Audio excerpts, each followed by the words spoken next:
이사야 6장 1절 이하에 나오는 이야기는 그 유명한 이사야의 소명에 관한 겁니다.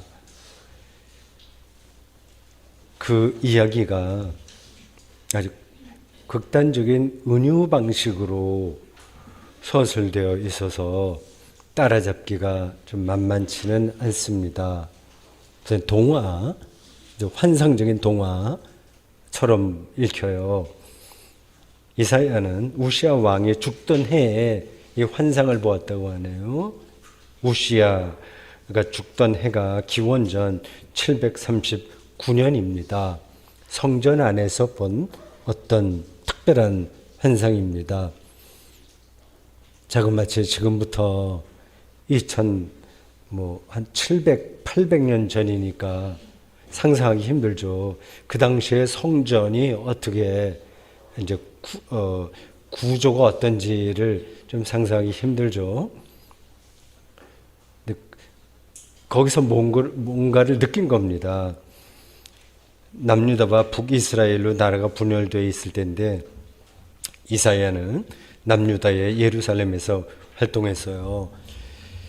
그가 본 건 이렇습니다. 주께서 높이 들린 보좌에 앉으신 모습이라고 합니다. 좀 추상적이죠. 높이 들린 보좌라고 했어요. 이런 표현은 요한계시록 4장 2절이라든지 등등에 종종 나옵니다. 보좌요. 임금이 앉는 자리인데 하나님의 존엄을 그렇게 표현한 거죠. 이어서 이사야는 주님의 옷자락이 성전에 가득한 걸 보았다고 합니다. 이것도 당연히 메타포예요. 하나님에게 옷이 뭐 있겠습니까? 옷자락이 가득 찼다고 하는 건 그 성전 아주 고되니까 여러 가지가 있었을 겁니다. 번제단도 있었고요. 그때는 불이 귀할 때거든요. 그래서 번제를 드리려면 불을 피워야 되는데 지금처럼 뭐 라이터가 있습니까? 뭐가 있습니까? 이렇게 불씨를 남겨둬야 되거든요. 그게 번제 불이 제단 숯불인데 곳곳에 여러 가지 우리가 지금 상상하기 힘든 이상한 형체들이 있었습니다. 이사야는 하나님 경험이 분명하다는 사실을 이러한 은유 방식으로 묘사하고 있어요. 2절에는 또 조금 더 이상한 이야기가 나옵니다. 천사의 일종인 곤충 형상의 스랍을 보았다고 합니다. 스랍? 곤충 형상이에요. 하나님 곁에서 하나님을 보좌하는 천사로 알려져 있습니다. 날개가 6개라고 해요. 두 날개로는 얼굴을 가리고 두 날개로는 자기 발을 가렸고 두 날개로 날았다고 합니다. 그러니까 하나님 앞에서는 천사들도 자기 존재를 부끄러워할 수밖에 없어서 각각 얼굴도 가리고 발을 가렸다고 하는 것은 자기 수치스러운 부분을 가렸다는 뜻이에요. 천사들마저도 하나님 절대자 앞에서는 자기의 부끄러움을 느낄 수밖에 없다는 뜻입니다. 천사들이 다음과 같이 노래했습니다. 이사야의 영혼 안에서 울리는 찬양이겠죠. 아주 유명한 찬양입니다. 3절이에요. 거룩하다 거룩하다 거룩하다 만군의 여호와여 그의 영광이 온 땅에 충만하도다. 여기에 중요한 단어가 3개 나옵니다. 거룩함이고 영광이고 셋째는 충만이에요. 하나님 경험에서 가장 중요한 개념들입니다. 거룩함, 영광, 충만함이에요. 이런 문맥을 읽으면 여러분은 어떤 생각이 드십니까? 어떤 느낌이 드나요? 이런 경험이 있으신가요? 만약에 그런 경험이 없다면 우리는 하나님을 그냥 정보로만 알지 교회 생활로만 아는 거지 실제로는 알지 못하는 겁니다. 내가 흔히 비유로 말씀드리듯이 사과를 맛이 어떠냐는 말만 들은 사람이 있고 사과를 직접 먹어본 사람이 있는 거예요. 그런 차이와 비슷합니다. 제가 아는 수준에서 요 3가지 거룩함, 영광, 충만. 설명해 볼 테니까 여러분의 생각과 비슷한지 다른지 비교해 보십시오. 우리 교회 예배 순서 앞부분에는 우리가 앞에서 부른 것처럼 한국 교회와 리마 예식서라는 그 예배 안내서에서 빌려온 상투스 찬양이 나옵니다. 바로 이 이사야 6장 3절을 본문으로 한 찬양이에요. 유명한 상투스 삼성창이라고 합니다. 내용이 이렇습니다. 걸어가시다 걸어가시다 걸어가시도다 만군의 주 하나님, 하늘과 땅에 가득한 그 영광 높은 데에 호산나, 주의 이름으로 오시는 이여 찬양 받으소서. 높은 데에 호산나. 부를 때마다 좀 감동이 있죠. 저도 그렇습니다. 세속적인 가치관이 지배하는 21세기 사람들은 이 거룩하다는 단어를 불편하게 생각합니다. 도대체 뭐지? 낯설어합니다. 하나님을 믿는다는 그리스도인도 실제 삶에서는 이 거룩한 경험과는 상관없이 살아갈 가능성이 없지 않습니다. 거룩함의 실체가 현실로 다가오지 않기 때문이에요. 아니면 그거를 경험하긴 하는데 그게 뭔지를 정확하게 설명할 줄 모르는 거죠.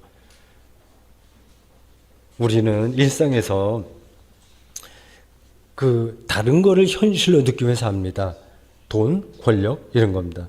좋은 직업도 근데 연봉순으로 결정되는 거예요. 뭐가 좋다는 건 다 돈하고 연관되는 겁니다. 배우자를 선택할 때도 연봉을 우선순위로 두겠죠. 물론 이런 세속적인 삶을 무시할 수는 없습니다. 돈도 있어야 되고요. 명예도 있어야 되고 건강해야 됩니다. 동남아나 아프리카 가난한 나라에서 태어난 사람보다는 서유럽이나 북아메리카 부유한 나라에서 태어난 사람들이 상대적으로 더 편안하게 혹은 행복하게 살기 마련입니다. 그런데 거룩함에 대한 경험이 없으면 아무리 럭셔리하게 살았어도 그의 내면은 빈곤해지고요. 그의 인생은 초라해집니다. 안 그런가요? 이 거룩하다는 단어의 본래 뜻은 분리되었다는 뜻이에요. 그래서 거룩한 성령은 세속 정신과 분리된 영이에요. 그리고 거룩한 무리인 성도는 세상 사람들과 분리된 사람입니다. 그러니까 약간 다른 게 아니라 전적으로 다르고 질적으로 다르다는 겁니다. 이사야는 하나님이 세상과 완전히 다른 존재라는 사실을, 즉 절대 타자라는 사실을 스랍들의 노래로 표현한 겁니다. 절대 타자라고 말이죠. 하나님에 대한 이런 경험을 전문 종교학 용어로 누미노제라고 부릅니다. 거룩한 두려움이라는 뜻이에요. 예를 들어서 어떤 사람이 사막 여행을 갔다고 합시다. 저도 마지막으로 남은 여행의 꿈이 사막이나 아니면 고원인데 그걸 갔다고 합시다. 상상이 되죠. 사막에서 텐트를 치고 야영합니다. 밤하늘에 별이 쏟아집니다. 유성도 흐릅니다. 사막, 지평선, 동서남북 너머로 온통 어두운 하늘과 별빛뿐입니다. 다른 건 아무것도 없습니다. 우주는 비어 있으면서도 동시에 별빛으로 가득합니다. 그 사람은 자기가 일상에서 특히 도시에서 살았다면 더 그럴 텐데 전혀 경험해 보지 못한 그런 현상 앞에서 거룩한 두려움을 느낍니다. 두렵기도 하고 설레기도 합니다. 우주라는 시간과 공간 안에서 자기가 얼마나 초라한지를 깨닫기도 하고 그리고 그 안에 자신이 지금 존재한다는 사실로 존재의 희열을 느낍니다. 모세의 소명 이야기에서도 거룩함에 대한 이야기가 나와요. 하나님께서 모세에게 그렇게 얘기하죠. 가까이 오지 마라. 네가 선 곳은 거룩한 땅이니 네 발에서 신을 벗으라. 이 거룩함에 대한 경험은 사막이나 모진 폭풍우나 쓰나미나 지진, 화산, 폭발 등등 거대한 자연 현상 앞에서만 발생하는 게 아닙니다. 소소한 일상과 소소한 사물에서도 우리는 이 거룩함을 경험할 수 있습니다. 그리고 해야만 합니다. 모든 것이, 만물이 원초적 시원에 연결되어 있기 때문입니다. 그 연결된 걸 보면 거룩함을 경험하는 거예요. 우리가 먹는 밥과 빵과 과일, 마시는 차와 주스와 커피에서도 원초적 시원을 느낄 수 있습니다. 우리 교회에서는 매월 첫 주일에 성찬식을 집행합니다. 성찬식의 소재는 소박한 먹을거리인 빵과 포도주예요. 빵과 포도주가 얼마나 거룩한 것인지를 아는 사람이 있고 무감각한 사람이 있습니다. 빵과 포도주는 우주 전체의 생명 에너지로부터 왔어요. 태양이 그 안에 들어있고 땅의 기운이 들어있고요. 각종 박테리아와 미생물, 발효작용이 이미 거기에 들어있습니다. 물과 탄소를 비롯한 지구에 속한 만물의 물리화학적 작용이 거기에 포함되어 있습니다. 인간 과학이 아무리 발전해도 시험관에서 빵과 포도주를 만들어낼 수는 없어요. 그러니 소소한 사물마저도 거룩한 거 아닙니까? 두렵고 떨리는 마음으로 빵과 포도주를 받아야 되지 않겠습니까? 이런 사물의 원초적 시원을 알지 못하는 사람들은 돈 몇 푼으로 빵과 포도주를 손에 넣을 수 있다는 사실에만 머물고 도구가 돼버리고 돈으로 처리할 수 있는 도구가 돼버리고 더 자극적인 입맛을 다루는 먹을거리만 찾습니다. 영혼이 궁핍해지는 거죠. 현대인들에게 더 심각한 사실은 자신의 영혼이 궁핍해진다는 사실을 진지하게 받아들이지 않는다는 데 있습니다. 우리가 사는 이 시대는 영혼의 깊이가 아니라 표면적인 재미만 찾는 엔터테인먼트 만능 시대가 아닌가 모르겠습니다. 교회도 재미삼아 다닐 수 있고요.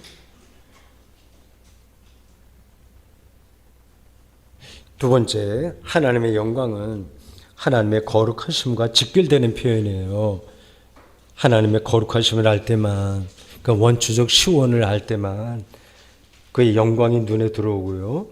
하나님의 영광이 눈에 들어올 때만 하나님의 거룩한 존재라는 사실도 느낄 수 있어요.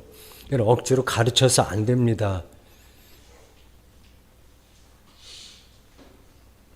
하나님의 영광이라는 표현도 세속적인 가치가 만연한 지금의 세상에서는 낯설게 받아들여집니다. 영광이라는 말 맨날 교회 다니는 사람들이 상투적으로 쏟아내는 말장난이지 영광이 따로 있나? 그렇게 생각합니다. 기껏 상상력을 동원해서 생각해봐야 파이프 올간이 있는 예배당에서 거룩한 예배의식을 화려하게 진행하는 것쯤으로 생각하지 모릅니다. 그게 영광스러워 이렇게 말하는 거죠. 하나님의 영광은 하나님의 하나님 되심입니다. 성경이 말하는 하나님은 옥황상제처럼 사람들에게 절을 받고 하나님의 절 받기 원하지 않습니다. 돈을 받고 하나님의 돈 받기 원하지 않습니다. 모든 세상이 하나님의 것인데 뭘 더 받겠어요. 박수를 받는 분이 아닙니다. 돌들마저 하나님을 찬양하는데 사람들에게 박수를 받고 싶어 하시겠습니까? 하나님은 자신이 창조한 세상이 생명 충만하기를 원하시는 분입니다. 그런 생명 충만을 가리켜서 성경은 하나님의 영광이라고 표현한 거예요. 그리스도교 예배는 하나님께 영광을 돌리는 거룩한 의식이죠. 하나님께 영광을 돌리는 예배를 예배답게 드리려면 하나님께서 원하시는 생명 충만함이 무엇인지를 알아야 되고 그것을 예배 의식과 내용으로 담아내야 됩니다. 그리스도교 예배에서는 하나님을 삼위일체 관점으로 이해한다는 사실이 중요합니다. 그게 바로 유대교나 이슬람교와 구별되는 그리스도교 예배와 신앙의 가장 특별한 점입니다. 오늘은 세계 모든 그리스도교가 지키는 삼위일체 주일이에요.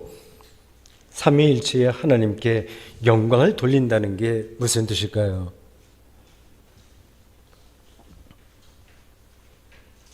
간략하게 설명하면 이렇습니다. 아버지로서의 하나님은 성부이시고 아들로서의 하나님은 성자이시며 영으로서의 하나님은 성령이십니다. 성부는 초월적 능력으로 세상을 창조하셨고 완성하실 것입니다. 성자는 십자가와 부활을 통해서 역사적 인간을 죄와 죽음이라는 실존에서 해방하십니다. 성령은 지금 우리가 생명을 생명답게 영위할 수 있도록 도와주십니다. 성부 하나님은 독단적으로 창조하지 않고 성자를 통해서 창조하십니다. 성자 하나님도 독단적으로 구원 사역을 수행하는 게 아니라 성부와 성령에 의존합니다. 성령과 성령 하나님 역시 성부 하나님과 성자 하나님 안에서 활동합니다. 그냥 신학적인 개념으로 설명한 거예요. 너무 교리적이죠. 잘 와닿지 않죠. 깊은 의미가 있지만 이게 교리사적으로 이게 정리된 것들입니다. 무슨 말이냐? 다음과 같은 뜻입니다. 우리가 믿는 삼위일체 하나님을 포괄적으로 혹은 깊이 있게 실질적으로 알려면 하나님이 창조한 이 자연과 그리고 인간 실존과 죄와 죽음에 묶여 있잖아요. 인간 실존과 생명 현상의 관계를 포괄적으로 이해해야 된다는 뜻입니다. 세 번째, 충만하다는 표현이 오늘 본문에 3번 나옵니다. 1절에서는 옷자락이 성전에 가득했다고 했고요.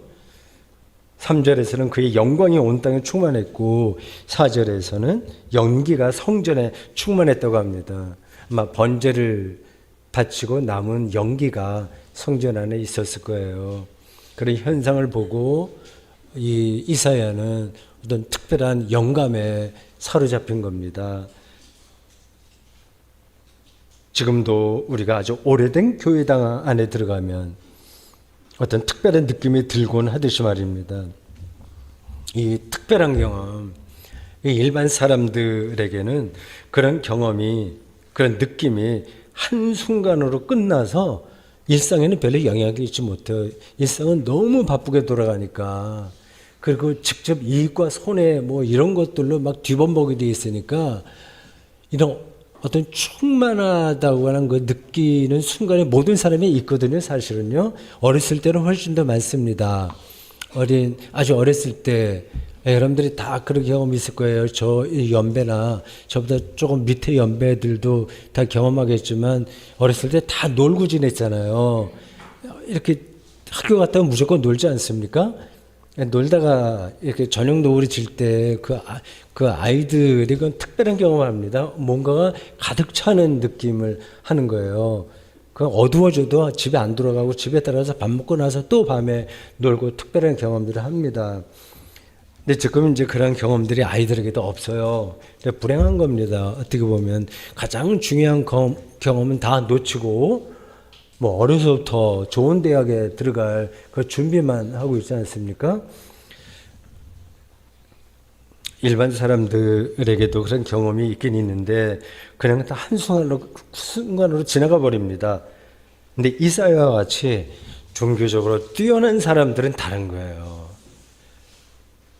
그러한 느낌을 자기의 실존 전체로 받아들입니다. 그 일상이 그런 충만함에 완전히 사로잡히는 거예요. 행복한 사람이죠, 사실은요. 위대한 작곡가들이 음악의 세계에 사로잡히듯이 말이죠. 이 충만이라는 건 다른 걸 채우지 않아도 채울 필요가 없죠. 가득 차 있으니까. 기쁘고 자유롭고 평화로운 경지를 가리켜요. 그래서 교회에서 종종 성령 충만을 말하는 겁니다.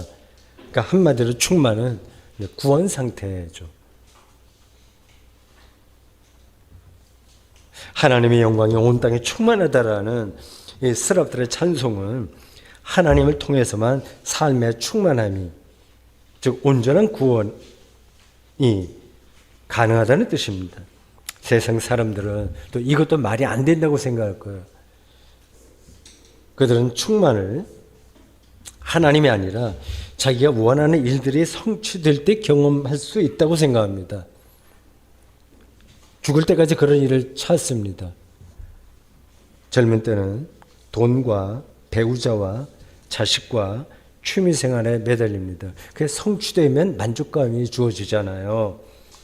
그림처럼 그려지는 멋진 성공 스토리가 여기저기 많습니다. 그리고 방송과 SNS, 유튜브에는 그런 것들이 산더미처럼 밀려옵니다. 성공 스토리 말이에요. 그런 일을 성취하면 어느 정도 만족감이 드는 게 사실이에요. 근데 그런 만족감으로 영혼이 충만해지지 못한다는 사실을 아는 사람은 다 압니다. 그러니까 다른 길이 없으니까 그냥 그런 것에 정신 팔고 사는 거예요. 좋은 뜻으로는 그런 것에 성실하게 그냥 사는 겁니다. 다른 게 없으니까요. 그러다가 늙으면 젊었을 때부터 매달려온 삶이 큰 의미가 없다는 사실 앞에서 당혹스러워합니다. 비었다는 걸 많이 느끼게 되죠.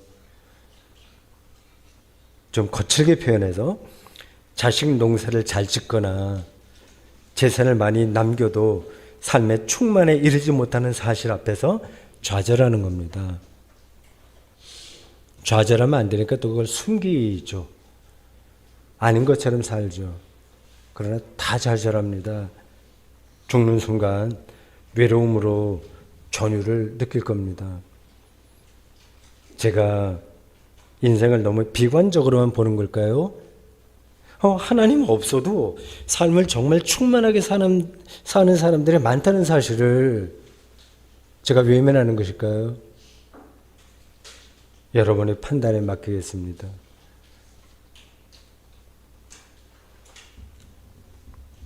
하나님의 영광이 온 땅에 충만하다는 이 말씀을 실감하기가 그렇게 어렵지 않습니다. 이제 방향만 바꾸면 되는 거예요. 이거 방향 바꾸기 쉽지 않아서 그렇지만요. 여러분 주변에 있는 모든 사물과 모든 장소와 모든 시간에 하나님이 존재한다는 사실을 보는 겁니다. 하나님이 없는 곳은 없는 거예요. 교회당 안만이 아니라 바깥 예배 시간만이 아니라 모든 시간에 하나님이 존재하십니다. 우리의 실존 자체가 하나님의 품이에요. 이미 우리는 하나님 품 안에 있습니다. 근데 그걸 느끼지 못할 뿐인 거죠.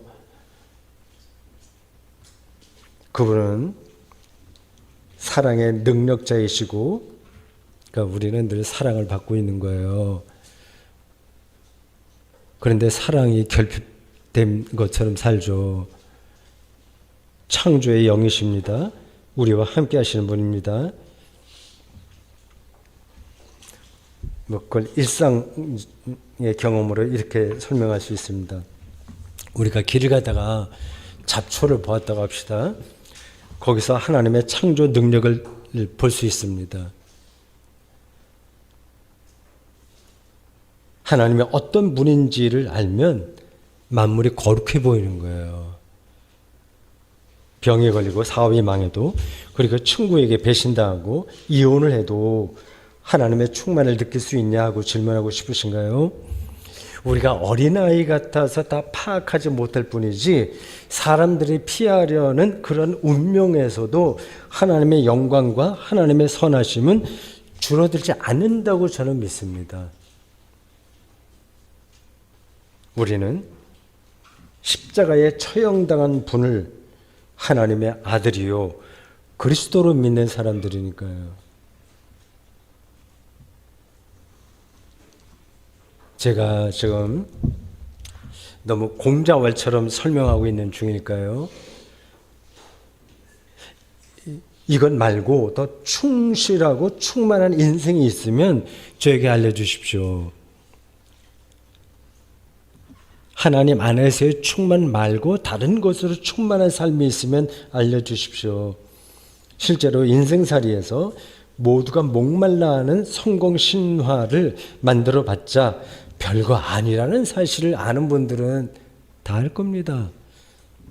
초기 그리스도가 시작하던 로마 시대에도 성공 신화를 일군 사람들이 많았으나 시간이 지나니까 다 부질없는 일이 되고 말았습니다. 지금 천문학적 재물도 시간이 지나면 햇살 앞에서 쉽게 거치는 아침 안개 신세로 전락할 겁니다. 여러분들이 다 아는 이야기를 제가 하는 거예요. 우리가 소유할 수 있는 것으로는 생명 충만에 이룰 수 없기 때문입니다. 이사야는 하나님의 충만을 경험한 뒤에 자기의 실존이 죄에 물들었다는 사실을 절감했어요. 약간 의외입니다. 5절이에요. 화로다 나여 망하게 되었도다. 나는 입술이 부정한 자요 나는 입술이 부정한 백성 중에 거주하면서 만군의 여호와이신 왕을 배웠음이로다. 충만을 경험했다면 하늘을 날듯이 좋아야 될 텐데 이사야는 오히려 나락하게 떨어지는 경험을 한 겁니다. 누가복음 5장 1절에서 11절에 따르면 예수님 제자들도 예수님 앞에서 자신이 죄인이라는 사실을 고백했어요. 제자들이 예수님에게서 하나님의 영광을 보았기 때문입니다. 절대적인 세계를 보거나 듣거나 만난 사람은 누구나 다 자신의 실존을 뚫어봅니다. 영원성 앞에서는 자기가 무가 됩니다. 자기를 부정하게 됩니다. 학문과 예술의 세계에서도 정말 기쁜 세계에 들어간 사람은 자기의 업적이 얼마나 가벼운지를 압니다. 이게 자연주의 영성과 성경이 말하는 영성의 본질적인 차이예요. 자연의 웅장함과 아름다움을 뚫어보고 감탄하는 것만으로는 절대 세계를 경험했다고 말할 수 없습니다. 이사야는 하나님의 영광이 온 땅이 충만하다는 그 엄청난 사실 앞에서 자신의 실존이 너무 부실하다는 사실을 고백하지 않을 수 없었습니다. 오늘 본문에는 죄인이라는 이사야의 고백 뒤에 작은 퍼포먼스가 펼쳐져요. 스랍 중에 하나가 성전 안에 있는 번제단의 숯을 이사야의 입술에 댑니다. 이것이 내 입에 닿았으니 내 악이 제하여졌고 내 죄가 사하여졌느니라. 이사야는 이렇게 대답합니다. 이사야는 먼저 다음과 같은 또 소리를 듣습니다. 내가 누구를 보낼까? 그 소리를 듣고 이렇게 대답합니다. 내가 여기 있나이다. 나를 보내소서. 소명의식의 발현입니다. 무슨 말인가요? 삶의 충만을 경험하고 인간 실존을 정확하게 뚫어본 사람은 생명의 말씀을 전해야 된다는 소명의식을 피할 수 없습니다. 그런 일들이 나서서 하나님의 말씀을 전한다는 게 귀찮은 일이잖아요. 그걸 사람들이 귀를 기울이나요? 오늘 본문 뒤로 가면 그 이야기가 나와요. 보기는 보아도 듣긴 들어도 다 사람들이 피할 거다. 그러니까 자기 말에 귀를 기울이지 않는 사람들이 가서 말을 전해야 되는 일은 전해야 되는 귀찮은 일이거든요. 그렇게는 하나 천기 누설의 위험을 감수하는 겁니다. 일상에서도 사랑에 빠진 사람은 그 사랑 이야기를 다른 사람에게 알리고 싶어지듯이 말입니다. 저는 이제 이사야가 성전에서 거룩함과 영광과 충만으로 묘사한 하나님 경험이 인간 역사의 현실로 나타난 사건을 여러분에게 전하지 않을 수 없습니다. 그 사건에서만 우리는 일반 종교인으로서가 아니라 그리스도인으로서의 정체성을 확보할 수 있기 때문입니다. 누가복음은 예수의 출생 전승에서 천사들의 찬송을 이렇게 전하네요. 누가복음 2장 14절. 지극히 높은 곳에서는 하나님께 영광이요 땅에서는 하나님의 기뻐하신 사람들 중에 평화롭다. 골로새서는 하나님의 영광을 드러낸 예수 그리스도가 바로 생명 충만의 근거라고 이렇게 말했습니다. 골로새서 2장 9절에서 10절. 그 안에는 예수 안에는이죠. 신성의 모든 충만이 그 유명한 그리스어 플레로마로 표현해요. 플레로마, 신성의 모든 플레로마가 충만히 육체로 거하시고 너희도 그 안에서 충만하여졌으니 그는 모든 통치자와 권세 머리시라. 사랑하는 성도 여러분은 이제 거룩하신 하나님의 영광과 삶의 충만 가운데로 들어가고 싶지 않으신가요?